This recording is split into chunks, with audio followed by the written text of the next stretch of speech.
Salut tout le monde, Bruce de véloassistancevp.com à Trois-Rivières. Oui, on est à Trois-Rivières.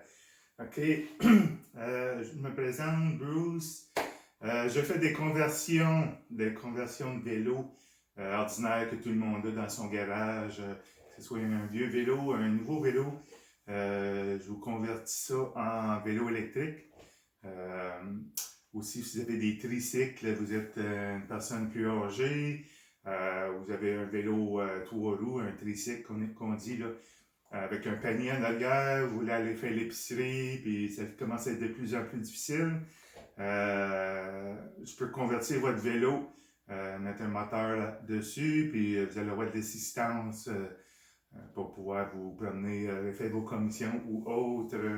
Juste aller dans la piste cyclable. Je vais vous montrer un petit peu vite un vélo converti en vélo électrique. Qu'est-ce que ça donne? J'en ai un ici. Donc, je vais vous montrer en global. Là, ça prend un moteur. Ça peut être sur le pédalier. Ça peut être dans la roue avant. Ça dépend vraiment de ce qu'on fait avec notre vélo. Tricycle, là, c'est pas mal moteur roue avant. Puis c'est ça, ça prend un moteur, ça prend une batterie. Ici, on a une place pour une batterie, je vais vous montrer tantôt. On a un afficheur. Fait que je vais vous montrer les différents morceaux du vélo, la batterie, le moteur, l'afficheur. Je vais vous montrer ça un petit peu rapidement pour vous donner une idée de ce que ça prend comme kit, là, OK? Bon, on est l'hiver, on est fin janvier presque 2023. Si vous avez de quoi sur le projet, là, côté vélo pour le printemps, pour l'été, vous voulez vous acheter un vélo électrique, mais venez me voir si vous avez un vélo, puis on va le convertir en vélo électrique là, pour une fraction du prix, là, vraiment. Là. Beaucoup plus performant. On va être plus sûr d'avoir des pièces pendant plus longtemps. Les pièces que je vends, c'est du Bafang. Les pièces Bafang sont disponibles pas mal partout sur Internet. J'ai de la facilité à les avoir, j'ai des bons fournisseurs. Donc, c'était intéressant là, pour faire un suivi dans 1 an, 2 ans, 3 ans. Là. On sait qu'il va y avoir des pièces, des moteurs, toutes sortes de choses. C'est facile à interchanger. Donc, on fait le tour. Je vais vous monter le moteur pour commencer.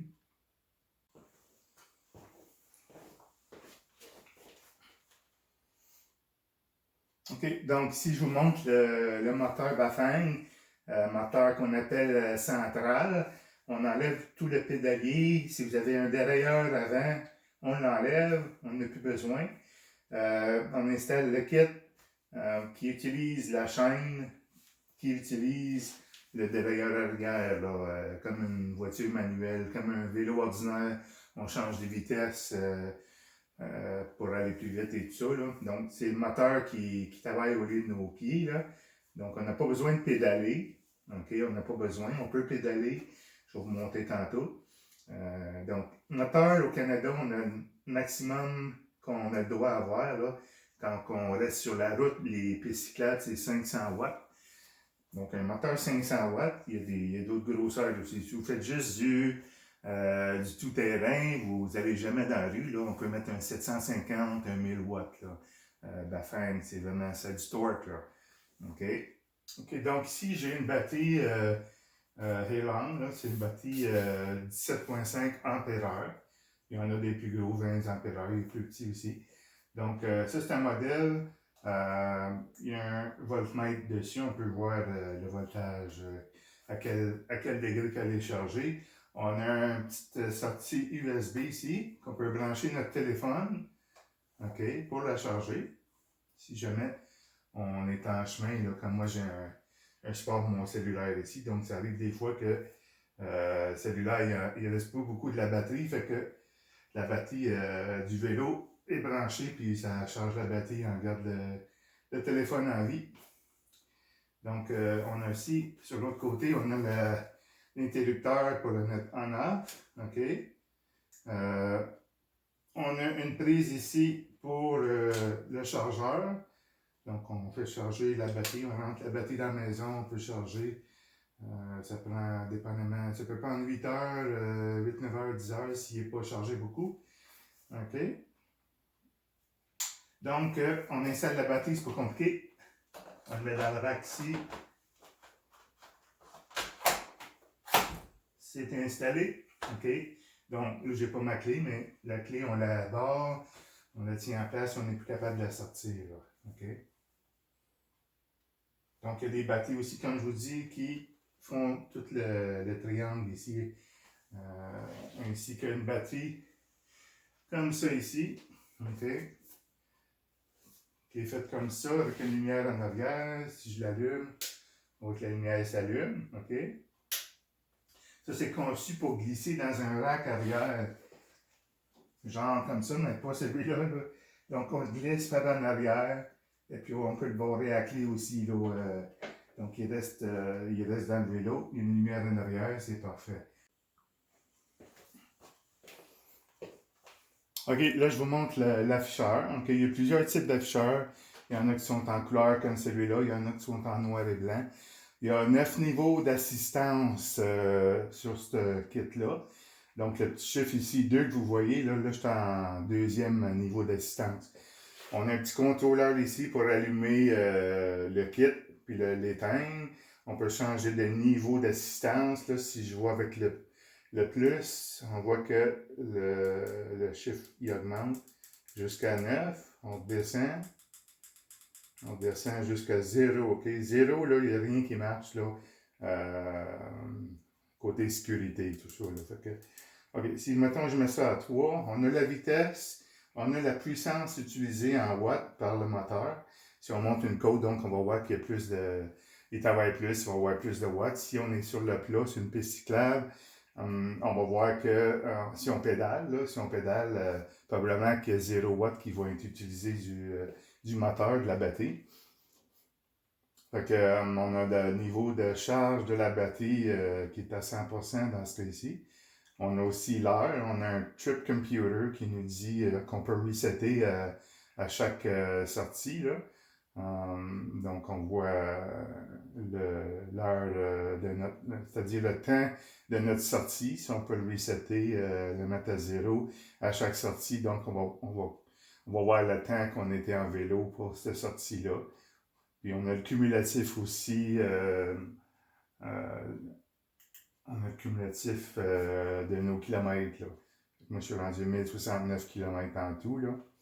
OK. Donc, en gros c'est ça.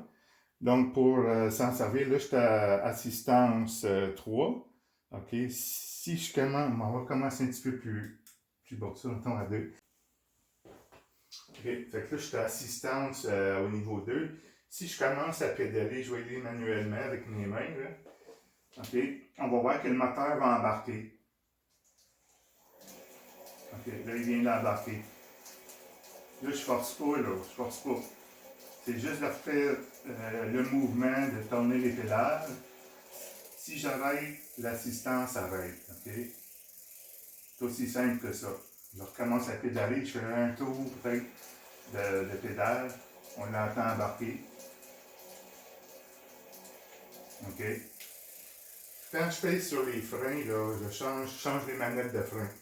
Si, mettons, on roule, on a une urgence, on doit arrêter, là, aussitôt qu'on pèse sur les freins, OK, ça coupe le courant au moteur. Il y a un détecteur ici qui détecte quand on change de vitesse. OK? Quand le corps du dérailleur il bouge en arrière, là, il va couper le moteur pour une seconde environ. Après ça, il repart le moteur. Pour pas que justement tu es en train de monter une côte, tu forces, il y a de la pression sur les pédales.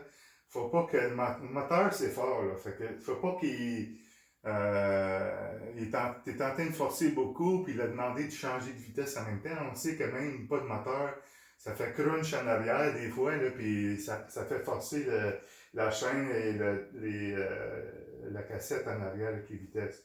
Donc lui, il coupe le moteur une seconde, il remet juste le temps que la chaîne change de plateau en arrière, puis il va remettre la puissance sur le moteur. Après ça, on continue, fait qu'il n'y a pas de danger d'arracher rien en arrière. Si je suis fatigué, puis je veux faire un bout sans pédaler, je peux y aller juste avec le moteur. Ça fonctionne un peu comme une moto, là. On a une poignée. Il y a deux sortes de façons de faire. Moi, j'ai une poignée ici. Un peu comme une moto. On tourne la moitié de la poignée. OK? On peut tourner. Donc, si on tourne juste un petit peu, on tourne tranquillement, il va aller chercher le premier niveau d'assistance. Là, je suis en niveau 5. Je tourne tranquillement, là, il va y aller graduellement de niveau 1 à 5 tranquillement. Même chose si je ralentis, là. On voit qu'il ralentit tranquillement. Donc, appelez-moi, 819-696-4382. Vous voulez que je vous fasse une soumission pour savoir comment ça coûte convertir votre vélo. Je dis que les prix commencent à peu près 1500$ jusqu'à 2000 environ. Là. Mais ça me prend votre vélo. Il faut venir porter le vélo pour vraiment, s'il y a des choses spéciales, il faut que je change ou je vais vous faire un prix plus juste, là, mais environ ça. C'est pas mal intéressant. Vous avez une idée ici avec ce vélo-là, qu'est-ce que ça prend pour convertir votre vélo, là.